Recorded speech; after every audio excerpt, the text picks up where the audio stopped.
moment de la rentrée de cette année. Et nous allons commencer avec une conférence très spéciale. Mais avant ça, je voudrais parler un peu de l'association. L'association Culture Libre, comme vous savez, il y en a beaucoup parmi vous qui sont déjà sont venus ici plusieurs fois. Donc c'est une association indépendante. C'est une association avec le but non lucratif et apolitique et non religieux. Voilà. Donc, en ce qui concerne les activités qu'on a eues l'année dernière, nous avons eu à peu près 15 conférences sur les thèmes différents, l'histoire, la littérature, la langue, musique. Et nous avons eu 4 séminaires de la langue persane tous les mois. Et cette année, nous avons commencé également avec les séminaires de la langue persane, sensibilisation à la culture perse.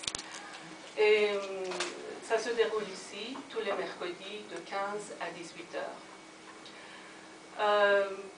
Vous savez que l'association peut avoir des activités et on peut exister, on peut avoir des conférences, organiser des conférences avec votre aide, avec votre cotisation. Donc ici présent, il y a ma fille Ariane, qui est trésorière de l'association aussi, Ariane Bayamakou.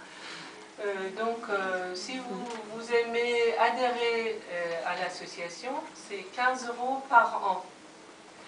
Il y a un formulaire à remplir et voilà. Aujourd'hui, également, ça coïncide avec la journée de Cyrus le Grand, Kuroche Bozo.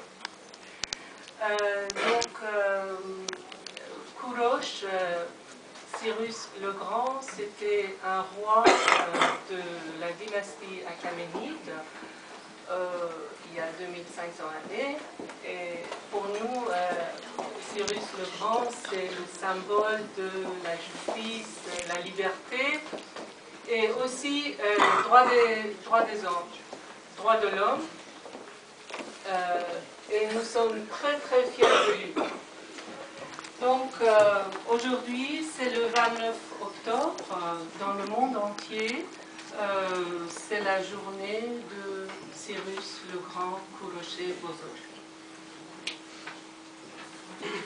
Nous sommes très fiers de lui parce que les droits de l'homme, il y a 2500 années, a commencé en Iran avec lui. Et voilà. Si vous permettez, je vais lire quelques mots. La fête de la journée jubilaire dédiée à Cyrus le Grand est l'anniversaire de la première déclaration des droits de l'homme. Il y a 26 siècles, donc 2500 ou un peu plus, lorsque le barbarie était un facteur dominant dans les sociétés humaines, une déclaration civilisée et humanitaire fut écrite en faveur des hommes des 4 coins du monde sur un rouleau d'argile qui consistait à mettre à l'honneur les droits significatifs des droits de l'homme. Ces discours qui sont en mesure d'inspirer les hommes, qui étudient la vie des hommes et leurs droits, non seulement de cette époque, mais aussi après les siècles et aussi de nos jours. Ce document célèbre, sous l'application la déclaration de Cyrus le Grand, insiste sur la suppression des discriminations racistes et nationalistes et de l'esclavage et assure au peuple le droit de pouvoir choisir le lieu de résidence, de choisir librement leur religion et leur confession et déclare l'instauration d'une paix perpétuelle spirituelle entre les nations. Nous avons eu ça il y a 2500 ans. Cette déclaration peut en fait attester ce présent du peuple iranien sous la plume de Cyrus le Grand, leur chef politique et le fondateur du premier empire du monde à toute l'humanité. En 1971, l'Assemblée générale des Nations unies a reconnu cette déclaration comme la première déclaration des droits de l'homme, comme les plus anciennes. C'est ainsi que notre pays, l'Iran, a reçu les honneurs du premier berceau des droits de l'homme dans l'histoire de l'humanité. Donc nous sommes très très fiers de Kouloch. Voilà, donc ce soir nous avons commencé avec une conférence très spéciale. Je suis très très honorée de présenter M. Shahrokh Moshkin-Ghalam. Je ne peux pas le présenter parce que tout le monde le connaît, c'est un personnage mondial, international. Shahrokh, un danseur, chorégraphe, artiste, metteur en scène, photographe, on peut tout dire, calligraphie et tout. Shahrokh a commencé avec une histoire de l'art et il avait un parcours très très intéressant.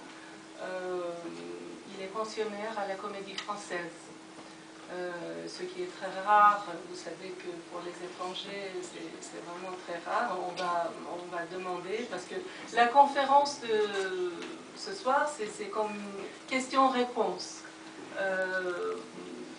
Si vous pourriez poser les questions, alors sur ce qu'il a fait, il sera très très content, je pense.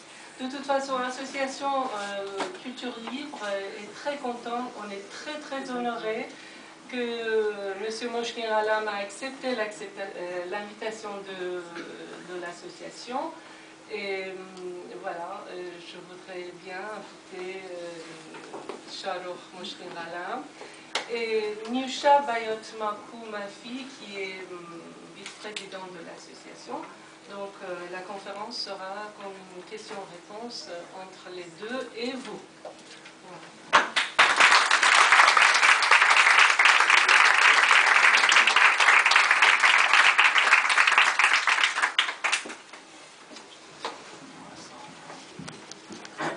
Bonsoir à tous.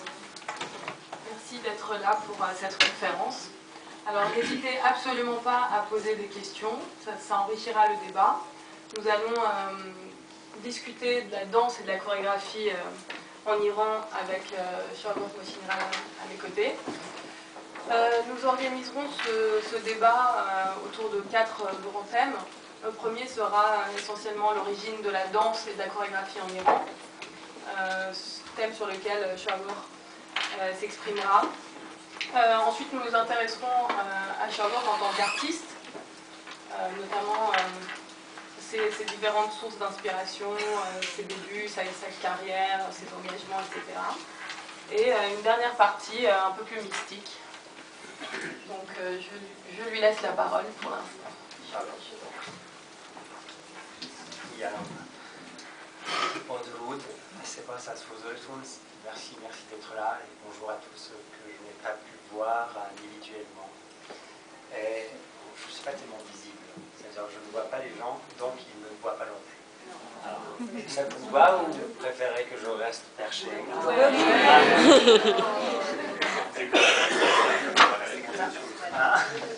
Tu vas monter? Le métier de danseur. Voilà. Premier cours, voilà. Comment rester perché? Un chat perché. Comme vous savez, on appelle chat. Alors voilà. Le chat perché. Je suis là, c'est vrai que c'était un petit peu difficile pour moi. On a suivi cette conférence un peu en langue persane et j'ai surtout écrit et j'ai donné, pour gagner du